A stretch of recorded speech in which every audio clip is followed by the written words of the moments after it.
Hello, I'm Stuart Binstock, President and CEO of CFMA, and we're pleased to have Brad Robinson, CFMA's new chairman, visiting our offices today in Princeton, New Jersey. Brad's the treasurer of Lend-Lease in Charlotte, North Carolina, and he's been involved with CFMA at various levels since 2001. Most recently, Brad was vice chairman of CFMA last year.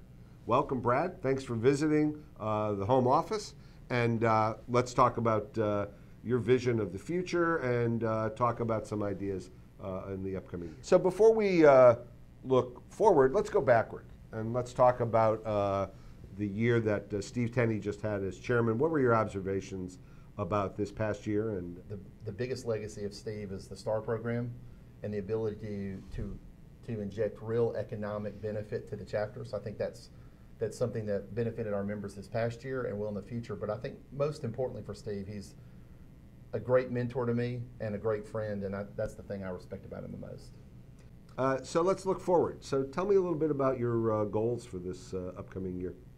From the standpoint of a tactical delivery, I think one of the things I want to make sure that we do is ensure that the benchmarker product that we have out to our members is something that provides real value to them and something that they can benefit to them and their companies. So Brad, you know better than I do that the industry's fair to say it's in a rebound, that things are looking up, but there are always still challenges. So what are some of the challenges that face construction financial professionals in their day-to-day jobs?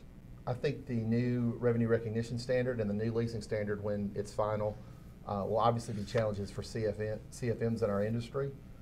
I think probably as an overall industry, Stuart, the biggest issue that we have is I don't think we've really determined what to do about baby boomers retiring and its impact on skilled labor. I think that's going to be an issue that we're going to deal with for years to come.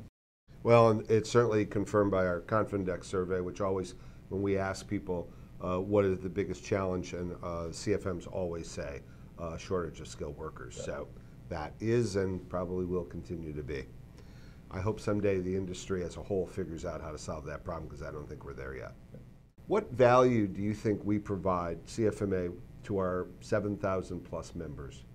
Our members have an opportunity to exchange ideas, to build relationships, educate ourselves, and really provide value to not only ourselves and our professional growth and development, but also to our employers.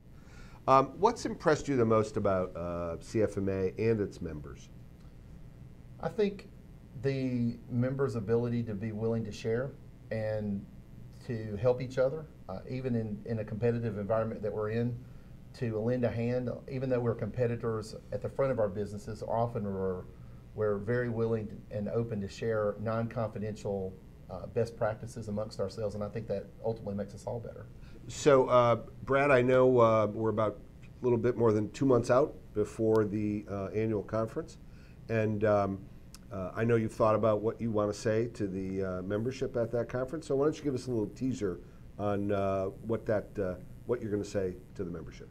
I think the only teaser that I would give, Stuart, is to tell members to go out and look at the latest edition of BP Online or the magazine. I tell a little bit about the power of one and what that means to me. I would encourage all of you to come to the 2015 CFMA Annual Conference and Exhibition in Chicago in late June and hear the full story.